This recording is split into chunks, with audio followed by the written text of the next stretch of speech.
안녕하세요. 건강 정보를 전하는 채널 메디 똑똑입니다. 우리는 매년 독감이라는 이름의 바이러스와 전쟁을 치릅니다. 독한 감기가 아니라 제대로 된 의학적 명칭은 인플루엔자입니다. 오늘은 이 인플루엔자 바이러스의 특성과 역사, 그리고 가장 강력한 방어책인 독감 주사의 모든 것을 심도 있게 분석하는 시간을 갖겠습니다. 단순 정보 전달을 넘어 독감에 걸리지 않는 최적의 면역 시스템 구축 전략까지 풍성한 내용을 준비했습니다. 1. 독감의 과학적 이해와 바이러스의 종류 및 변이의 역사를 알아보겠습니다. 독감을 일으키는 원인체는 인플루엔자 바이러스입니다. 이 바이러스는 단순히 하나의 종류가 아니라 끊임없이 진화하며 인류를 위협해왔습니다. 우선 인플루엔자 바이러스의 구조와 종류를 알아보겠습니다. 인플루엔자 바이러스는 RNA 바이러스이며 그 표면에는 두 가지 핵심 단백질이 있습니다. 첫 번째, 헤마글루틴인은 주로 인플루엔자 바이러스를 비롯한 일부 외피를 가진 바이러스 표면에서 발견되는 매우 중요한 당단백질입니다. 헤마글루틴인은 인플루엔자 바이러스가 숙주를 감염시키는 과정에서 바이러스의 열쇠와 같은 역할을 합니다. 두 번째, 유라민데이즈는 헤마글루틴인과 함께 인플루엔자 바이러스 표면에 존재하는 또 다른 핵심적인 당단백질입니다. 이 단백질은 바이러스가 숙주세포에 침입한 후 감염을 확산시키는 단계에서 결정적인 역할을 수행하며 독감 치료제 개발의 주요 표적이 됩니다. 유라미니데이즈는 복제된 바이러스가 세포 밖으로 퍼져나갈 때 사용하는 탈출 도구입니다. 이 헤마글루틴인과 유라민데이즈의 단백질 조합에 따라 인플루엔자 A형은 다양한 A형으로 나뉩니다. A형은 쉽게 말해 하나의 큰 바이러스 종류 내에서 특징이 조금씩 다른 세부 종류를 나누는 단위입니다. 예를 들어 2009년 신종 플루인 H1N1은 헤마글루틴인 1형과 유라민데이즈 1형이 결합한 A형입니다. 독감의 흔한 유형 중 하나인 H3N2는 헤마글루틴인 3형과 유라민데이즈 2형이 결합한 A형입니다. 이런 식으로 H5N1은 조류 인플루엔자 A형 중 하나가 됩니다. 2. 독감 발병의 감염 경로, 증상 심화, 치명적인 합병증을 알아보겠습니다. 첫째, 감염의 경로와 잠복기. 독감 바이러스는 주로 비말을 통해 전파됩니다. 감염된 사람이 기침이나 재채기를 할 때 최대 1m에서 2m까지 비말이 퍼져나갈 수 있습니다. 또한 바이러스에 오염된 표면을 만진 손으로 눈, 코, 입을 만지면 감염될 수 있습니다. 잠복기는 바이러스 노출 후 증상이 나타나기까지의 잠복기는 보통 2일이며 최소 1일에서 최장 4일까지 갈 수 있습니다. 전염력이 있는 기간은 성인의 경우 증상 발현 하루 전부터 증상 발현 후 약 5일에서 7일까지 다른 사람에게 바이러스를 전파할 수 있습니다. 어린이는 이 기간이 더 길 수 있습니다. 둘째, 독감의 심각한 증상과 오진의 위험성.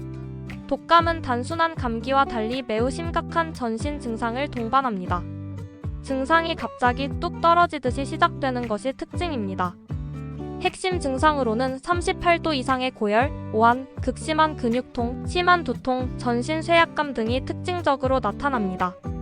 오진의 위험성, 초기에는 감기나 심한 몸살로 오인하기 쉽습니다. 그러나 독감은 치료 시기인 증상 발현 48시간 이내를 놓치면 치료 효과가 급격히 떨어지므로 고열과 심한 근육통이 갑자기 시작되면 즉시 의료기관을 방문하여 독감 검사를 받는 것이 중요합니다. 셋째, 독감의 치명적인 합병증. 독감이 치명적인 이유는 합병증 때문입니다. 독감 바이러스가 폐, 심장, 뇌 등 주요 장기로 확산되거나 독감으로 인해 면역력이 약해진 틈을 타 세균성 2차 감염이 발생할 수 있습니다. 셋째, 폐렴은 독감으로 인한 가장 흔하고 치명적인 합병증입니다. 바이러스성 폐렴 또는 2차적인 세균성 폐렴이 발생할 수 있습니다. 둘째, 심장 합병증. 독감이 심근세포에 침범하여 심근염을 일으키거나 기존 심장 질환을 악화시켜 심장마비 위험을 높일 수 있습니다. 셋째, 신경계 합병증. 드물지만 뇌수막염, 뇌염을 유발하여 영구적인 신경학적 손상이나 사망에 이를 수 있습니다. 이는 주로 어린이에게서 더 자주 보고됩니다. 넷째, 만성질환 악화. 당뇨병 환자는 혈당 조절이 어려워지고 천식과 만성 폐쇄성 폐질환 환자는 급성 악화가 발생할 수 있습니다. 독감으로 인한 사망자의 대부분은 이러한 합병증 때문에 발생합니다. 따라서 고위험군 65세 이상, 영유아, 임신부, 만성질 환자는 반드시 예방접종을 통해 위험을 낮춰야 합니다. 3. 독감 백신 완벽 가이드. 접종 시기와 사과 백신의 원리 및 접종 전후 관리를 알아보겠습니다. 첫째, 백신 접종의 과학적 원리와 사과 백신 집중 분석. 현재 주로 사용되는 독감 백신은 사과 백신입니다. 사과 백신은 유행이 예상되는 A형 바이러스 이종과 B형 바이러스 이종을 모두 포함합니다. B형 독감은 A형보다 늦게 유행하고 증상이 덜 심각하다는 인식이 있지만 B형 독감으로 인한 소아, 청소년의 입원율이 높으며 특히 B형 독감에 속하는 빅토리아 계통과 야마가타 계통 중 어떤 것이 유행할지 예측하기 어렵기 때문에 두 가지를 모두 포함하는 사과 백신이 가장 포괄적인 예방 효과를 제공합니다. 백신의 작동 원리는 바이러스를 약하게 만들거나 바이러스의 일부만을 주입하여 우리 몸의 면역 체계가 이에 대한 항체를 미리 생성하게 훈련시킵니다. 실제 바이러스가 침입했을 때 항체가 즉시 반응하여 독감 발병을 막거나 증상을 현저히 경감시킵니다. 둘째, 접종 시기입니다. 항체 형성 기간 2주에서 4주를 고려하여 독감 유행 시작 전인 11월 중순 이전에 접종을 완료하는 것이 가장 좋습니다. 2025년, 2026년 절기 국가 무료 접종을 알아보는 방법도 있습니다. 무료 접종 대상은 생후 6개월에서 13세 이하 어린이, 임산부, 65세 이상 어르신입니다. 무료 접종 시기는 대상자별로 차이가 있고 무료 접종이 가능한 곳이 있기 때문에 질병관리청 예방접종 도우미 홈페이지를 이용하시면 됩니다. 무료 접종 대상이 아닌 19세에서 64세 성인도 9월 말부터 적극적으로 접종하는 것을 권고합니다. 직장인이나 활동량이 많은 분들은 예방의 중요성이 더욱 높습니다. 셋째, 안전한 접종을 위한 필수 주의사항. 접종 전 컨디션이 최상일 때 접종하며 발열이나 급성 질환이 있다면 완치 후로 연기해야 합니다.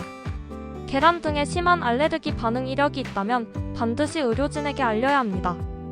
백신 접종 후에는 반드시 20분에서 30분간 의료기관에 머물면서 급성 알레르기 반응인 아나필락시스과 같은 중증 이상 반응 여부를 관찰해야 합니다. 접종 당일 관리도 중요합니다. 지나친 운동, 샤워, 음주는 피하고 안정을 취해야 합니다. 접종 부위를 문지르지 않고 청결하게 유지해야 합니다.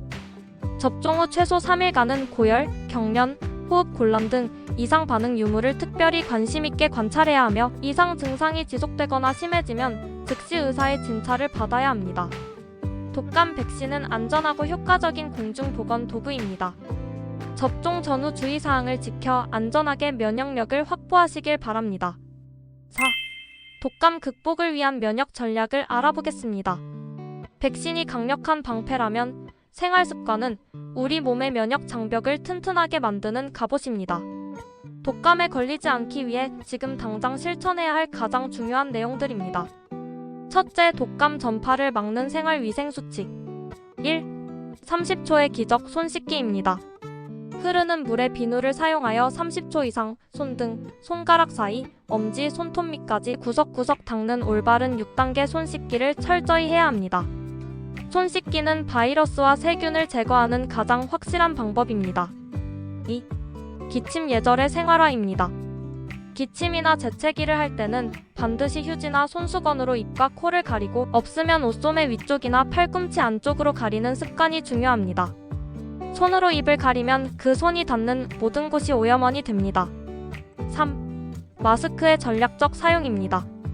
대중교통, 병원, 밀집된 실내 등 고위험 환경에서는 반드시 마스크를 착용하여 비말 감염을 차단해야 합니다. 4. 환경 관리의 중요성입니다. 주기적인 환기로 하루 2회에서 4회, 10분 이상 창문을 활짝 열어 실내 공기를 환기시켜 바이러스 농도를 낮춰야 합니다. 실내 습도 유지 방법으로는 가습기를 사용하거나 젖은 수건을 널어 실내 습도를 40에서 60%로 유지합니다. 습도가 낮으면 호흡기 점막이 건조해져 바이러스 침투에 취약해지고 비말이 더 멀리 퍼질 수 있습니다. 둘째, 면역 시스템 강화를 위한 습관. 1. 충분하고 질 좋은 수면은 면역 세포인 T세포, 자연살해 세포 등을 활성화시키고 면역 조절 물질인 사이토카인의 분비를 촉진합니다. 성인은 하루 7시간에서 8시간의 수면을 확보하는 것이 면역력 유지의 기본입니다. 2. 스트레스와 면역력. 호르몬 분비를 촉진하여 면역 체계를 억제하고 염증 반응을 높입니다. 취미, 명상, 긍정적인 사고 등을 통해 스트레스를 관리해야 합니다. 3. 적절하고 규칙적인 운동. 주 3회 이상 30분 이상의 유산소 운동은 면역 세포의 순환을 원활하게 합니다. 단, 고강도 운동은 일시적으로 면역력을 떨어뜨릴 수 있으므로 독감 유행기에는 적절한 강도의 운동을 꾸준히 하는 것이 중요합니다. 4. 충분한 수분 섭취. 따뜻한 물이나 차를 자주 마셔서 호흡기 점막이 건조해지는 것을 막고 점액 분비를 원활하게 하여 바이러스가 점막에 달라붙는 것을 방지합니다. 5. 독감 예방 면역 강화 식품 및 필수 영양소 심층 분석. 면역력을 높이는 식단은 독감 예방의 최전선입니다. 특히 주목해야 할 필수 영양소와 식품들을 자세히 알려드리겠습니다. 1. 면역력 증진 핵심 영양소. 첫째, 비타민C는 백혈구 기능을 강화하고 항산화 작용을 통해 면역 체계를 지원합니다. 감귤류인 오렌지, 자몽이나 딸기, 키위, 브로콜리 등에 풍부합니다. 둘째, 비타민 D는 면역 조절에 중요한 역할을 하며 특히 면역 세포의 활성화에 필수적입니다. 햇빛 노출이 어렵다면 연어, 고등어, 버섯 등 비타민 D 우유 등으로 보충해야 합니다. 셋째, 아연은 면역 세포의 생성과 기능 유지에 필수적인 미네랄입니다. 쇠고기, 굴, 견과류 등에 풍부합니다. 넷째, 오메가3 지방산은 항염증 작용을 하며 면역 체계의 균형을 맞추는 데 도움을 줍니다. 고등어, 연어, 참치, 아마씨, 호두 등 등푸른 생선과 견과류에 많습니다. 다섯째, 단백질은 항체와 면역 세포를 구성하는 기본 재료입니다. 닭고기, 쇠고기, 두부, 콩, 달걀 등 양질의 단백질을 꾸준히 섭취해야 합니다. 2. 독감 예방 및 완화의 특효인 식품. 마늘은 강력한 항바이러스 및 항균 성분인 알리신이 풍부하여 면역 체계를 강화하고 감염에 대한 저항력을 높입니다. 생강은 진저롤 성분이 항염증 효과를 내고 몸을 따뜻하게 하여 혈액순환을 개선합니다. 독감으로 인한 인후통과 오한 완화에 탁월합니다. 꿀은 천연 항균 및 항염 작용을 하며 특히 기침 증상 완화에 효과적입니다. 단, 돌 이전의 영유아에게는 섭취 금지입니다. 요거트 및 발효식품은 프로바이오틱스가 풍부하여 장 건강을 개선하고 장내 면역 체계를 강화하는 데 도움을 줍니다. 녹차는 카테킨 성분이 항바이러스 기능을 하여 독감 바이러스의 활성화를 막고 증상 완화에도 기여한다는 연구 결과가 있습니다. 3. 독감 시 피해야 할 음식. 설탕과 과도한 단 음식은 면역 세포의 기능을 일시적으로 저하시켜 바이러스와의 싸움을 방해합니다.